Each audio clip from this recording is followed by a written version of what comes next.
Assalamualaikum warahmatullahi wabarakatuh. Waalaikumsalam warahmatullahi wabarakatuh. Saya di sini sebagai moderator dari kelompok 4 akan mempresentasikan tentang soil transmitted helminths. Sebelum saya akan memasuki ke materi, lebih baik alangkahnya saya izin memperkenalkan diri. Nama saya Yuda Badariadika, dan di sini juga ada rekan-rekan saya yang bernama Udin, ada Imas Ismalia, ada Maulan Bernika, ada Prediksi Hidayat. Saya serahkan kepada Bu Imas Islamiyah, persilakan untuk presentasi tentang soil transmitted helminths. Baik, terima kasih Bapak Yuda. Sebelumnya perkenalkan, nama saya Imas Islamiyah. Soil transmitted helminth adalah sekelompok nematoda usus yang dalam siklus hidupnya melalui siklus perkembangan di tanah yang termasuk STA adalah yang pertama Ascaris lumbricoides, yang kedua cacing tambang yang disebut juga Necator americanus dan Ankylostomma duodenal.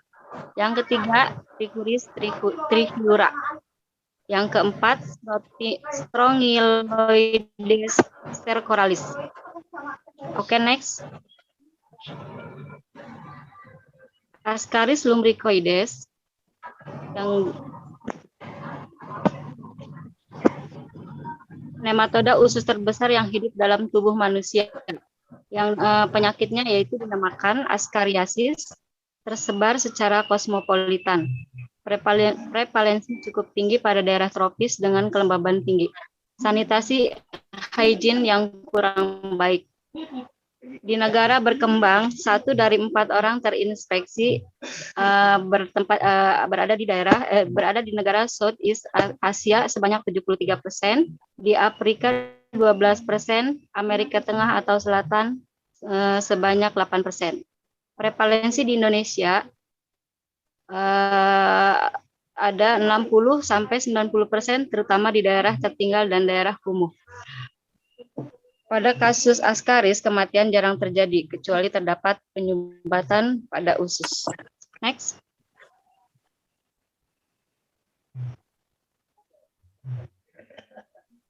Nama dalam bahasa Indonesia Ascaris lumbricoides disebut dengan cacing gelang atau cacing giling. Hospes definitifnya yaitu terdapat pada manusia, penyakitnya disebut Ascariasis. Habitatnya atau predileksinya terdapat di lumen usus halus. Bentuk infektif, berbentuk telur infektif atau berasal dari telur yang fertilized. Penularannya melalui peroral atau tertelan telur infektif. Next.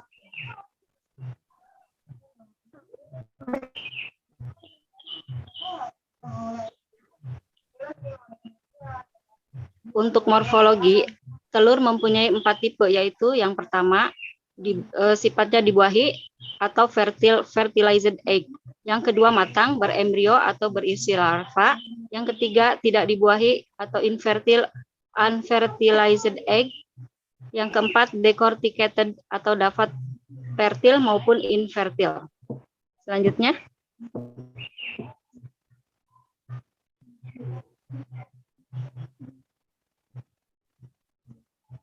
Ciri-ciri telur Ascaris lumbricoides yaitu yang pertama telur yang dibuahi atau disebut fertilized egg, berbentuk bulat lonjong, berukuran biasanya 45, bukan biasanya ya, ukuran 45 sampai 70 kali 35 sampai 50 mikron. Dinding telur tebal dan transparan, terdapat 3 lapis. Yang pertama, lapisan pertama yaitu lifoidal vitellin membran. Lapisan kedua adalah lapisan glikogen. Yang ketiga lapisannya adalah lapisan albuminoid. Biasanya berwarna kuning kecoklatan, telur matang berisi larva. Next.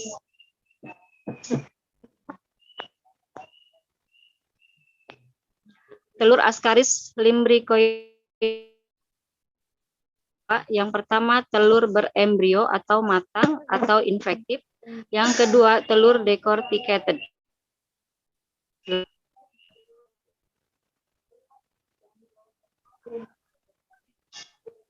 Telur Ascaris lumbricoides yang tidak dibuahi yaitu berbentuk lebih lonjong, lapisan albuminoides 8 sampai 94 kali 40/50 mikron. Cacing betina dapat memproduksi telur sampai 200.000 telur per hari. Selanjutnya,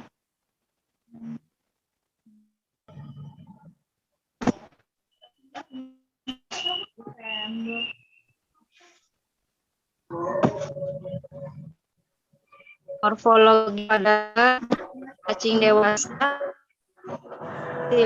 berbentuk silintis, berjenis kelamin jantannya 10 sampai 30 cm. Untuk yang betina panjangnya 22 sampai 35 cm. Warnanya putih kecoklatan atau kuning pucat. Tubuh tertutup kutikula yang halus bergaris-garis tipis.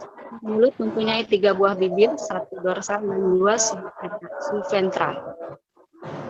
Untuk yang berjenis kelamin jantan, ujung posterior runcing dengan ekor melengkung ke arah ventral. Dilengkapi 2 buah spikula atau spikulum berukuran 2 mm dan banyak papil-papil kecil. Untuk yang betina, ujung posterior membulat dan lurus. Next.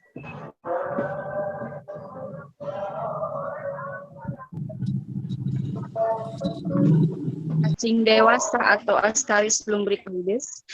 Ini bentuknya seperti ini dengan diameter 3 sampai 10 cm panjangnya. Next. Selanjutnya.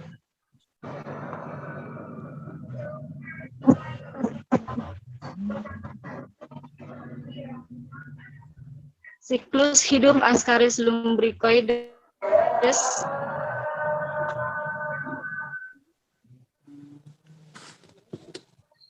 Maaf, tolong ini nggak jelas, lewat aja kali ya, Pak Yuda. Iya, Bu. Siklus. Oh iya, Bu, terima kasih banyak, Bu ya. Selanjutnya akan dilanjutkan oleh Predik Jaja Hidayat. Buat Predik Jaja Hidayat, dipersilakan untuk Ya, baik, terima kasih moderator. Baik, saya lanjutkan pemaparan materi pada hari ini. Selanjutnya yaitu siklus hidup Ascaris lumbricoides. Telur tertelan bersama makanan atau minuman, kontaminasi tangan, selanjutnya di dalam usus halus, dinding telur pecah. Larva keluar dan selanjutnya penetrasi dinding usus. Dilanjutkan ke pembuluh darah, jantung, paru, esofagus, tertelan lagi sampai usus halus ke dewasa jantan dan betina. Ini memerlukan waktu sekitar 60 sampai 75 hari. Ya, next.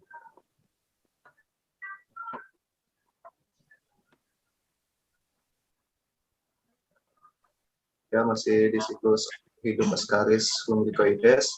Bila keadaan lingkungan sekitar telur baik, seperti tanah liat, kelembapan lebih dari 80% atau cukup O2, tempat teduh tidak terkena sinar matahari langsung, temperatur 22 sampai 23 derajat Celcius. Dalam waktu 3 minggu, telur menjadi infektif bagi manusia. Telur terdapat bertahan sampai beberapa tahun. Next. Epidemiologi, infeksi pada anak umur 5 sampai 9 tahun sampai dewasa akibat bermain tanah yang mengandung telur, mengkontaminir tangan, makanan, mainan mereka, memakan sayur mentah yang kurang bersih dicuci. Next. Patologi dan gejala kliniknya yaitu bila jumlah cacing sedikit atau 10-20 ekor tidak menimbulkan gejala. Kelainan yang ditimbulkan akibat yang pertama yaitu migrasi larva. Itu sekitar 4-16 hari setelah menelan telur. Yang kedua, cacing dewasa 6 sampai 8 minggu setelah menelan. Selanjutnya.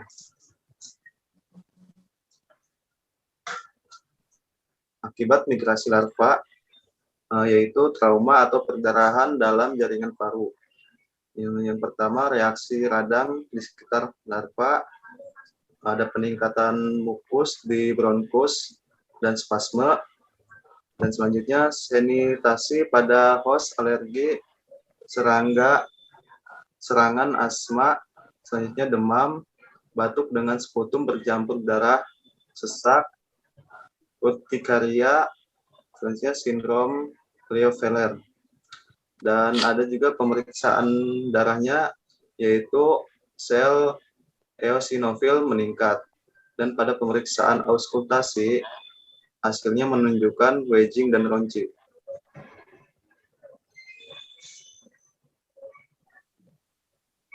Akibat cacing dewasa, akibat pada cacing dewasa dibagi menjadi 4.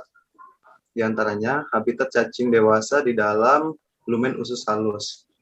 Menghisap makanan dari host, gejala klinik tergantung dari jumlah cacing atau berat ringannya infeksi, keadaan umum penderita.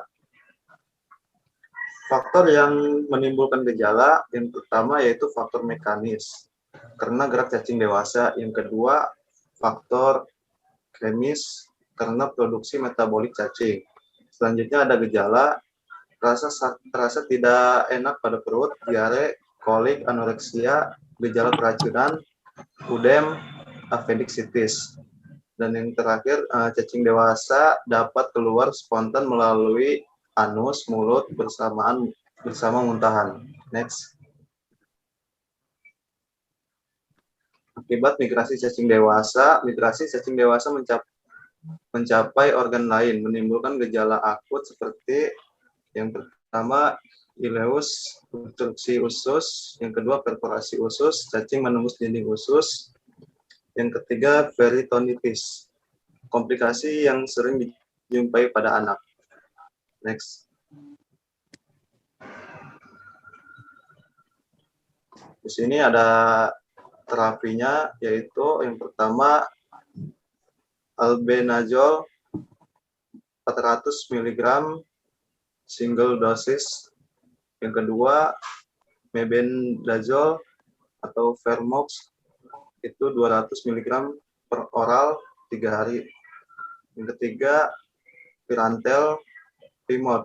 Yang keempat ivermectin. Yang kelima lepasimol. Untuk pencegahannya yaitu perbaiki hygiene, sanitasi perorangan dan lingkungan, dan selanjutnya pengobatan penderita atau sumber infeksi. Next. Oke, terima kasih buat Kak Predik atas penyampaian presentasinya. Selanjutnya akan dilanjutkan oleh Dede Rati Agustin. Buat Dede Rati Agustin, dipersilakan. Baik, terima kasih Kak Yuda. Saya di sini akan melanjutkan presentasi, yaitu ada hookworm, cacing tambang atau bisa disebut hookworm. 2 spesies yang penting, Ancylostom double dan Nector americus. Penyakit disebut Ankylostomis atau Nectoriasis. Hospis definitif manusia. Habitat atau predileksi atau muskos duodenum dan jejunum. Bentuk infektif atau larva filariform. Next.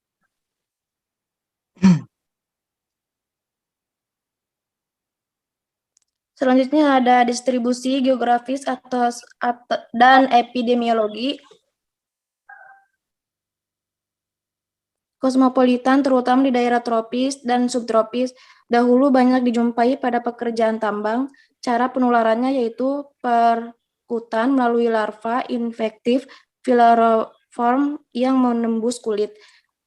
Terus ada morfologis, telur hookworm bulat, lonjong, kulit terdiri dari satu lapis hyaline yang transparan. Ukurannya yaitu 57 sampai 76 UM kali 35/47 UM.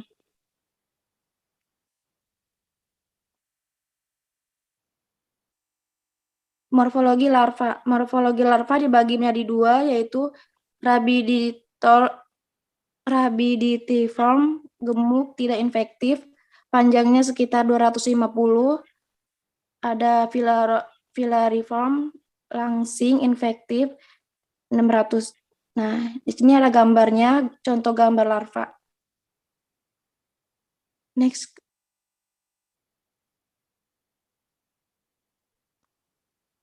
Selanjutnya ada morfologi cacing dewasa, berbentuk silindrik dan bengkok, putih, kelabu kecil, betina 9 sampai 13 kali 0,0 sampai 0,6 mm, sedangkan jantan 5 sampai 11 kali 0,3 sampai 0,45 mm. Surtikula cukup tebal, ujung ekornya betina runcing, sedangkan jantan terdapat bursa copularis, organ seperti payung yang ditegakkan oleh ruji dari Cintens yang sumsumnya khas untuk tiap spesies. Di dalam bursa terdapat 2 buah spikula yang langsing dan panjang.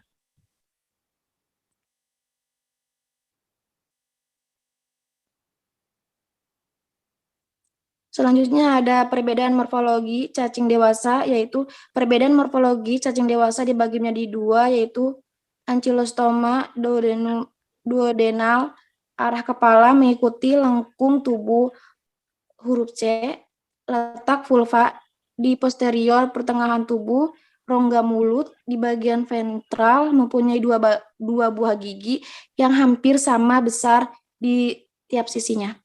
Bursa copulatrix itu melebar, ruji dorsal bercabang 3.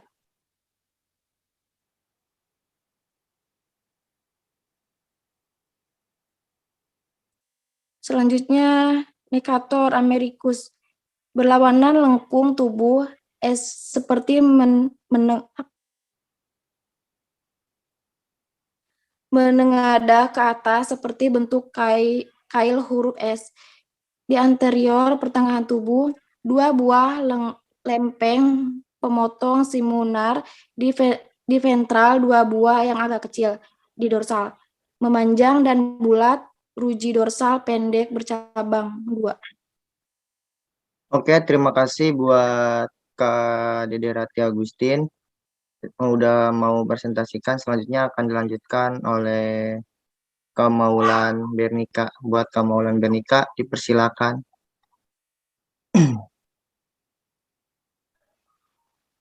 Baik, terima kasih Kak Yuda. Di sini saya akan melanjutkan presentasi dari Kak Dede, yaitu selanjutnya ada siklus hidup hookworm. Siklus hidup hookworm adalah telur dikeluarkan bersama tinja, waktu 1-2 hari pada kondisi optimal menetas. Larva rabiditiform atau bersifat aktif, pendek gemuk, mencari makan diri dari debris. 5 hari larva filariform atau langsing non-feeding, infektif bagi manusia, menembus kulit pada dorsum pedis atau kulit tangan, atau pekerja tambang atau petani, pembuluh darah, jantung, paru-paru, menembus alveoli disebut lung migration, terus oxopagus, usus halus, dan juga cacing dewasa.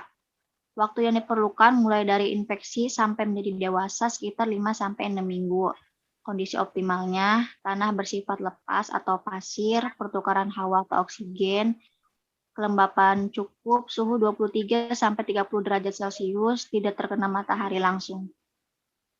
Next.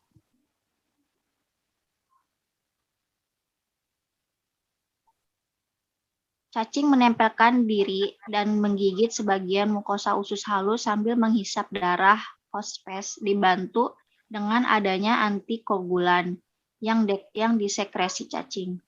Jumlah darah yang dihisap dapat dideteksi dengan radioisotop Cr51, yaitu pada ankylostoma duodenale per hari, yaitu 0,2 mili. pada Necator americanus per hari 0,034 mili. Next.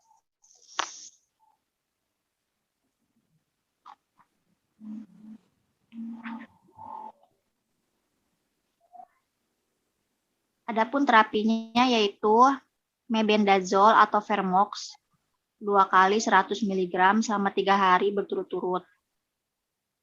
Pirantel pamoate atau Combantrin dosis tunggal 10-20 mg per kilogram berat badan.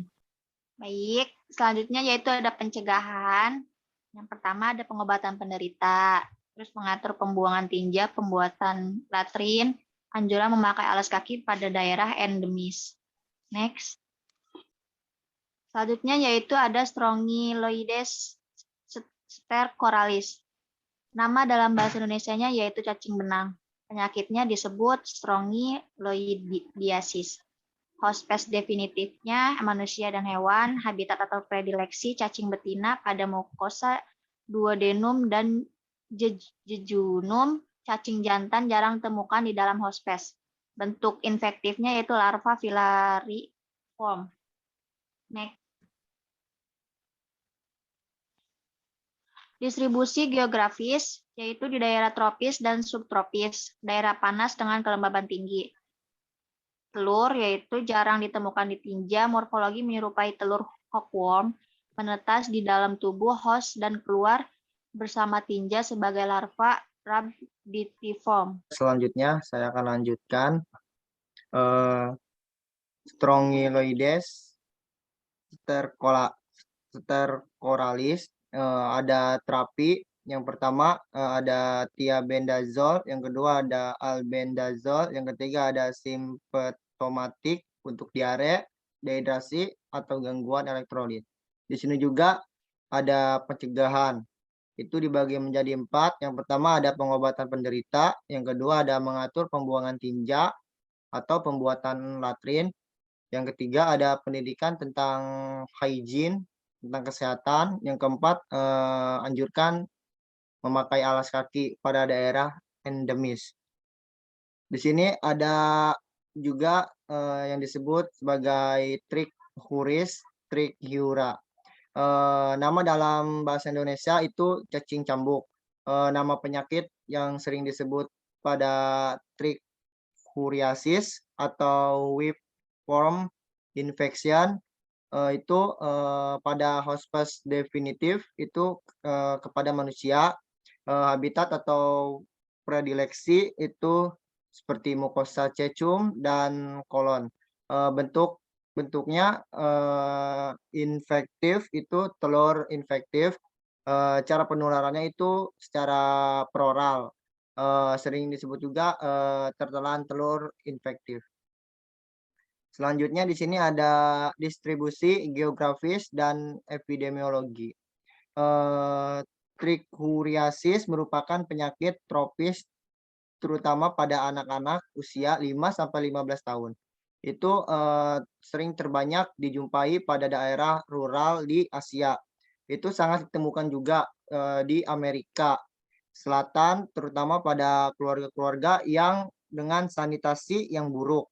Itu tersebar secara kosmopolitan, itu tersebar di seluruh dunia, terutama di daerah-daerah seperti tropis yang panas dan lembab. Di Indonesia cacing ini sering ditemukan di samping Ascaris lumbricoides dan cacing tambang. Yang pertama di sini ada telur. Bentuk telur itu seperti tempayan, tong anggur, sering disebut juga barrel shape atau lemon shape. Itu mempunyai ukuran 50 kali 23 mikron. Pada kedua ujungnya terdapat 2 buah mukoid plug, sering disebut juga sumbat yang jernih. Udah gitu ada dinding luar telur itu berwarna kuning kecoklatan. Dia mempunyai dinding dalam seperti transparan. Dia juga memiliki isi berupa massa yang tidak bersegmen. Selanjutnya di sini juga ada siklus hidup. Siklus hidup itu kayak kondisi yang baik untuk pertumbuhan telur. Yang pertama itu seperti suhu. panas atau hangat itu mempunyai 27 sampai 32 derajat Celcius. Itu mempunyai kelembapan cukup 60 sampai 80 derajat. Keadaan yang teduh, tanah berhusum atau tanah liat. Oke, di sini juga ada Triscuris trichiura. Dia memiliki terapi yang pertama mebendazole dan dosis 200 mg untuk dewasa dan 100 mg untuk anak-anak selama 3 hari. Yang kedua albendazole 600 mg itu dosis tunggal. Yang ketiga dapat juga diberikan Ocantel sampai Virantel pamoad. Yang keempat, bila dijumpai adanya seperti kayak anemia, itu dapat memberikan obat anti anemia. Cara pencegahan pada Trichuris trichiura yang pertama menghilangkan sumber infeksi dengan cara pengobatan seperti kayak penderita. Yang kedua, training pada anak-anak dan orang dewasa untuk defekasi itu seperti di WC. Yang ketiga, mencuci tangan adalah penting untuk mencegah reinfeksi. Yang keempat, menjaga kebersihan baik secara pribadi maupun kebersihan lingkungan.